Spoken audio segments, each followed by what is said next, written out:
Hello guys, I'm மருண்.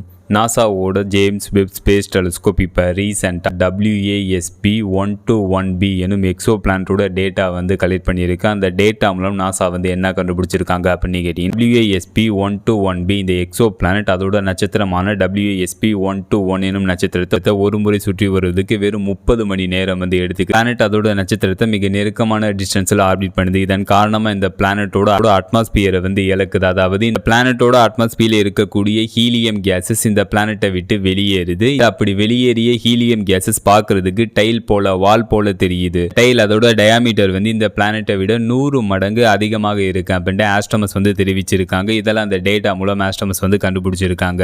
இந்த WASP 121b இந்த Exo பிளானட்டும் அதோட நட்சத்திரமும் அந்த பூமியிலேருந்து எவ்வளோ டிஸ்டன்ஸில் வந்து அமைஞ்சிருக்கு அப்படின்னு கேட்டீங்கன்னா 850 லைட் இயர் டிஸ்டன்ஸில் இந்த எக்ஸோ பிளானட்டும் அதோட நட்சத்திரமும் வந்து அமைஞ்சிருக்கு. லைட் இயர் கிலோமீட்டராக கன்வெர்ட் பண்ணால் 9.46 ட்ரில்லியன் கிலோமீட்டர், அதாவது வெறும் 1 லைட் இயர் கிலோமீட்டராக கன்வெர்ட் பண்ணால் 9 லட்சம் கோடி கிலோமீட்டர். இந்த எக்ஸோ பிளானட் நமது பூமியிலேருந்து 850 லைட் இயர் டிஸ்டன்ஸில் நமது பூமியிலேருந்து அமைஞ்சிருக்கு. அப்பனா பார்த்துங்க எந்த லெவல் டிஸ்டன்ஸில் இந்த எக்ஸோ பிளானட் நமது பூமியிலேருந்து அமைஞ்சிருக்கு. அப்புறம் இந்த யூனிவர்ஸில் இந்த பிரபஞ்சத்தில் எது ஸ்பீடாக ட்ராவல் ஆகும்னா லைட்டு தான் ஸ்பீடாக ட்ராவல் ஆகும். லைட்டோட ஸ்பீடு வந்து ஒரு செகண்டுக்கு ஒரு வினாடிக்கு 3 லட்சம் கிலோமீட்டர் வந்து ட்ராவல் ஆகிருக்கும். லைட்டோட ஸ்பீடில் நம்ம ட்ராவல் பண்ணி போனாவே WASP 121b இந்த எக்ஸோ பிளானட் அடைகிறதுக்கு 850 லைட் இயர்ஸ் ஆகும். ஏன்னா அந்த லெவல் டிஸ்டன்ஸில் இந்த எக்ஸோ பிளானட் வந்து அமைஞ்சிருக்கு. இந்த எக்ஸோ பிளானட் அழிகிறத நாசாவோட ஜேம்ஸ் வெப் ஸ்பேஸ் டெலிஸ்கோப் நேரடியாக படம் பிடித்திருக்கு. இந்த எக்ஸோ பிளானட்டை பற்றி நம்ம இப்போ பார்த்தோம். இந்த மாதிரி அப்டேட் நீங்கள் பார்க்கணும், மறக்காம இந்த சேனலை வந்து சப்ஸ்கிரைப் பண்ணுங்க. ஃபைனலாக இந்த வீடியோ எப்படி இருந்துச்சுன்னு கமெண்ட் பண்ணுங்க. See you.